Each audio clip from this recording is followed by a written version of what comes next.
Bonjour à tous, je suis Isa, conseillère de vente et animatrice. Aujourd'hui, je vais vous apprendre à colorer la peau de vos personnages manga avec les feutres à alcool. Vous allez découvrir quelles couleurs utiliser et comment les superposer pour avoir un rendu de couleur de peau naturel. Pour cette réalisation, vous allez avoir besoin d'une tablette lumineuse Monali, d'un bloc marqueur en format A4, d'un feutre liner et de feutres à alcool Monali, la boîte de 12 et la boîte de 24 pour un plus large choix de couleurs. Dans ce premier exercice, je vais vous rappeler comment on se sert du feutre à alcool pour avoir un beau dégradé ou un bel aplat. L'utilisation d'un bloc marqueur spécial pour les feutres à alcool est très fortement recommandée pour un meilleur résultat. Je vous conseille dans un premier temps de faire un nuancier pour avoir un aperçu véritable des couleurs que vous allez pouvoir utiliser. D'abord, voyons l'aplat. Si vous allez trop vite, vous allez voir les traces de feutre. C'est précisément ce qu'on peut et ce qu'on veut éviter avec le feutre à alcool. Il faut prendre son temps. Si vous repassez un petit peu au même endroit, vous allez pouvoir rediffuser la couleur qui va s'étaler naturellement dans le papier et créer un aplat. Il ne faut pas hésiter à repasser un petit peu pour rediffuser l'alcool. Pour créer un dégradé, c'est le même principe. Il ne faut pas aller trop vite, mais il ne faut pas non plus laisser l'alcool s'évaporer. C'est un juste milieu à trouver. Vous pouvez, grâce au blender qui est chargé uniquement en alcool et pas du tout en couleur, préparer votre feuille à recevoir le dégradé. Vous appliquez le blender sur toute la zone où vous allez faire le dégradé. Vous appliquez ensuite la couleur la plus foncée, là où il y a eu le blender. L'effet mouillé en surface vous indique que ça ne sèche pas tout de suite. Avec le feutre plus clair, vous allez revenir par-dessus cette couleur et l'étirer ou l'étaler. Si vous n'êtes pas entièrement satisfait de votre dégradé, vous pouvez repasser une couche par-dessus, jusqu'à obtention de ce que vous voulez.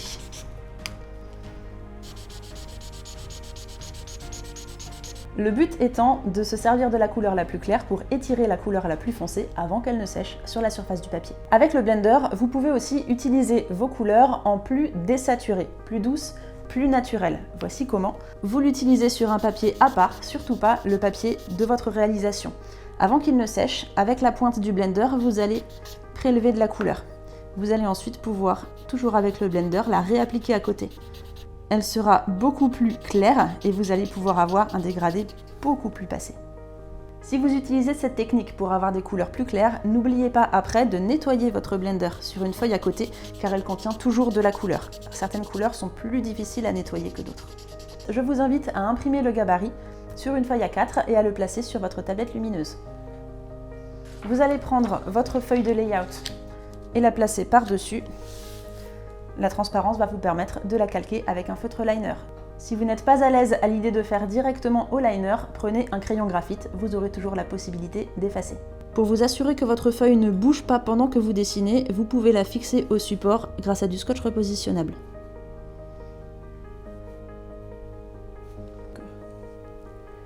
Quand vous décalquez, essayez de ne pas crisper votre main, c'est là que vous tremblez ou que vous avez des mouvements involontaires. Le mieux est d'y aller avec la main la plus détendue possible. Ça vous aide à avoir quelque chose de plus fluide. Une fois que vous avez terminé de liner, vous n'avez plus besoin de la tablette lumineuse. Avant de passer à la mise en couleur de la peau, on va faire un petit rappel technique en commençant par les cheveux. Pour lui faire des cheveux châtains, je vais utiliser une seule couleur, le Y623, et le dégrader vers des tons plus clairs grâce au blender. C'est parti! Je vais commencer par la zone un petit peu plus claire, ici.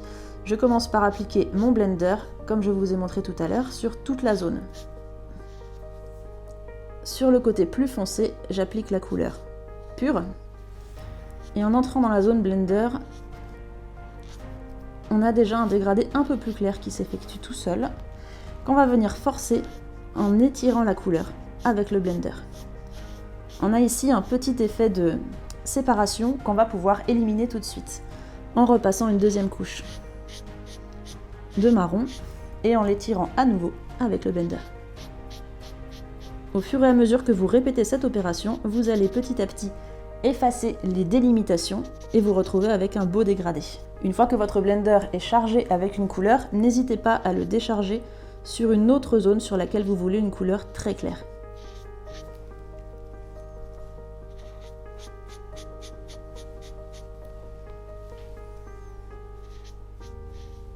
Sur toute la chevelure, vous allez appliquer le même principe de dégradé de la couleur pure vers le haut et dégradé au blender vers le bas. Une petite astuce pour avoir un éclair lumineux dans les cheveux sans avoir à remettre du blanc par la suite, c'est de laisser une zone blanche dès le départ, en soulevant votre stylo très rapidement, comme ceci.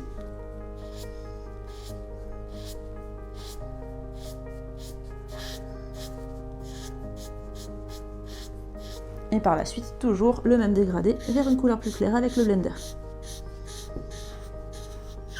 Une fois que vous êtes satisfait, vous pouvez faire toute la chevelure de la même manière, sans oublier les sourcils. On va ensuite passer à la peau. Avant de colorer la peau, je vous invite à vérifier sur votre nuancier que les couleurs que vous avez choisies vont bien ensemble. Pour mon personnage, j'ai choisi le WG00 qui va être la couleur la plus claire sur les parties de la peau qui prennent la lumière. Le Y900 sur la deuxième palette qui va être un petit peu plus sombre et qui va servir à l'ombrer. Et le R302 qui est un petit peu plus rouge, notamment pour la bouche. Je commence par le R302 qui est un petit peu plus rouge pour aller faire les lèvres, un petit peu le bout du nez et l'oreille, histoire de les rehausser. Je vais le dégrader avec le blender pour que le rouge ne soit pas trop agressif. Je commence par appliquer le blender et je mets une touche de rose sur le haut de l'oreille. Avec le blender, je vais venir l'étirer et le dégrader vers le bas. Pas beaucoup, suffisamment pour avoir l'aspect des oreilles un tout petit peu rougies. Je vais faire pareil sur le nez. Au début, vous avez l'impression que le blender assombrit la feuille. C'est juste un effet mouillé parce que la feuille de layout absorbe l'alcool dans le feutre. Cet effet mouillé va se dissiper ensuite et il ne va rester que la couleur que vous avez appliquée.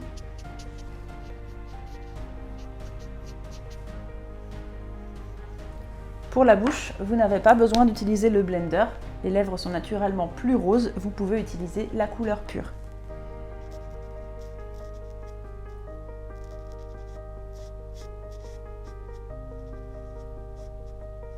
Comme la zone de la bouche est plus petite et plus détaillée, j'utilise ici la mine la plus fine pour être sûr de ne pas déborder. La mine la plus grosse est à garder pour les zones plus importantes pour travailler plus vite. Ici, je laisse des petits espaces blancs, donc non colorés dans la bouche, qui serviront plus tard à faire les reflets.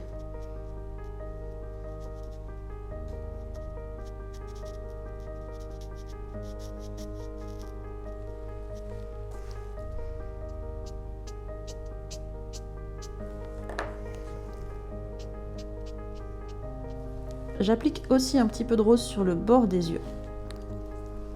Ça donne tout de suite un petit peu de vie au personnage. Ne pas oublier d'appliquer le blender avant, ça va donner un effet plus diffus au rose qui serait beaucoup trop brutal si on l'appliquait sans blender.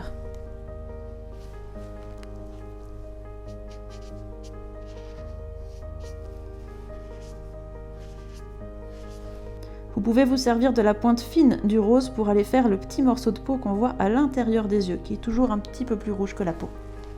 Maintenant, plus qu'à attendre que ça sèche correctement avant d'attaquer la couleur de la peau. Pour la peau de mon personnage, je vais commencer par les ombres. J'ai choisi le Y900, légèrement plus foncé que la couleur de peau principale. Je commence par identifier de quel côté je vais devoir mettre les ombres. Avec une lumière qui vient d'en haut à droite, mes ombres vont se situer de ce côté du visage. Ici, c'est l'ombre projetée par la mèche de cheveux qui doit être plus diffuse vers les racines. Pour qu'elle soit plus diffuse, je m'aide du blender. Si vous voulez une ombre franche et nette, vous utilisez le feutre seul. Si vous voulez une ombre un petit peu plus diffuse, vous vous servez du blender. N'hésitez pas à jongler entre les deux pointes du feutre, c'est fait pour vous aider à aller plus rapidement sur les détails.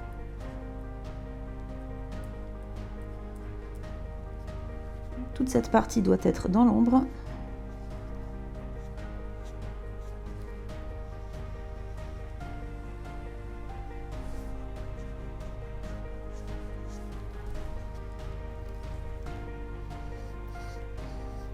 Je vais l'atténuer un tout petit peu pour avoir quelque chose de plus doux. L'ombre du nez est très importante pour donner un petit peu de volume à votre personnage. Il ne faut pas oublier l'ombre projetée par le volume du nez, donc il doit y avoir un peu d'ombre sur la peau.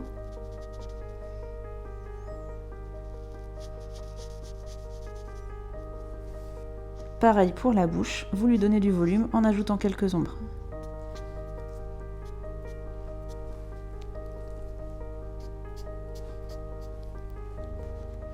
Ici, j'ombre sous les sourcils, mais je dois surtout garder cette petite zone-là sur la paupière, plus en lumière, pour garder cette petite étincelle dans le regard.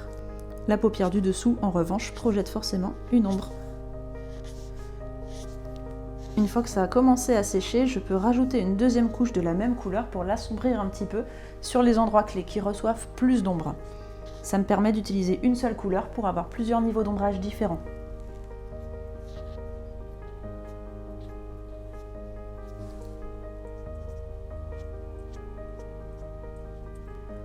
Pour donner un petit peu de volume à l'arête du nez, j'utilise d'abord le blender pour pouvoir avoir une ombre un peu plus diffuse. Et j'applique une seule couche de couleur.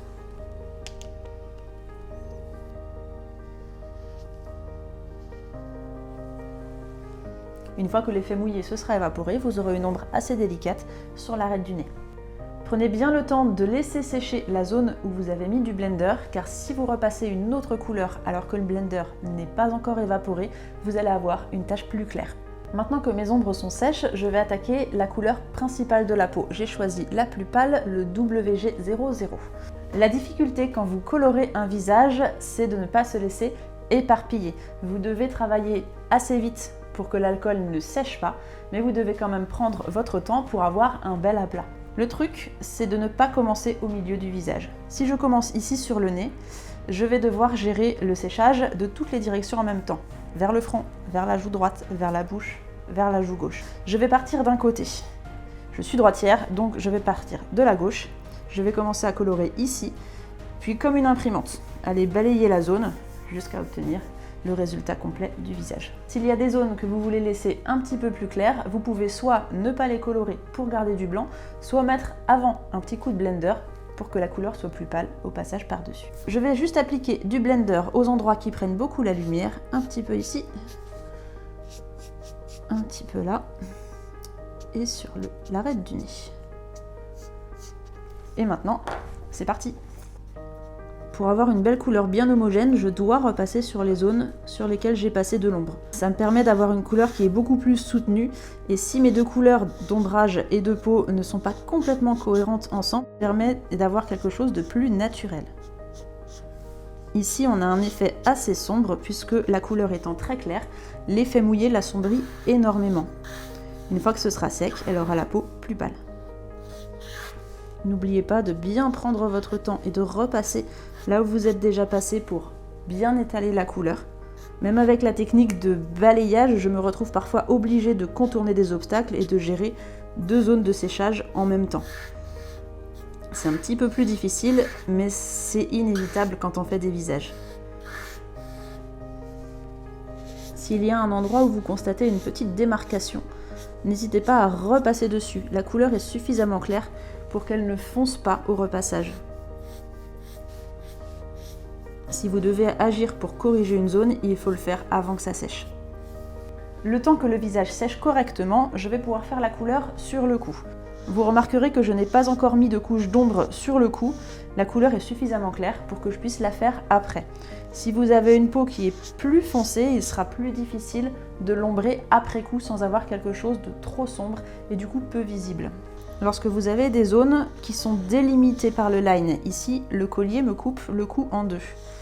Profitez-en, ça vous permet de faire des zones de manière plus calme sans avoir à vous éparpiller partout. Zone après zone, c'est beaucoup plus facile.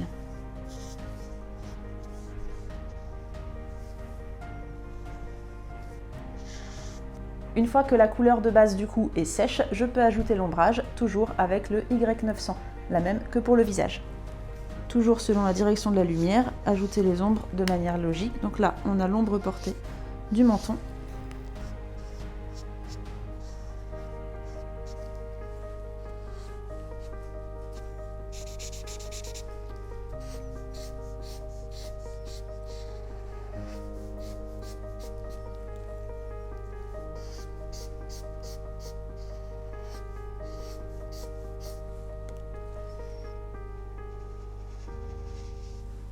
Une fois que la peau est terminée, il ne vous reste plus qu'à choisir la couleur des yeux et finir le reste, les bijoux, les vêtements et tout ce que vous aurez voulu lui rajouter. C'est terminé pour aujourd'hui, j'espère que vous êtes fiers de vos réalisations. Vous pouvez maintenant faire des personnages avec des peaux plus claires, plus mates ou plus sombres. Il vous faut juste choisir les bons feutres. Et n'oubliez pas que si vous avez besoin de plus de conseils ou d'inspiration, vous pouvez nous retrouver sur notre site internet cultura.com ou sur nos réseaux sociaux, mais aussi en magasin et dans nos espaces d'apprentissage. À bientôt! Cultura, la culture avec un grand A.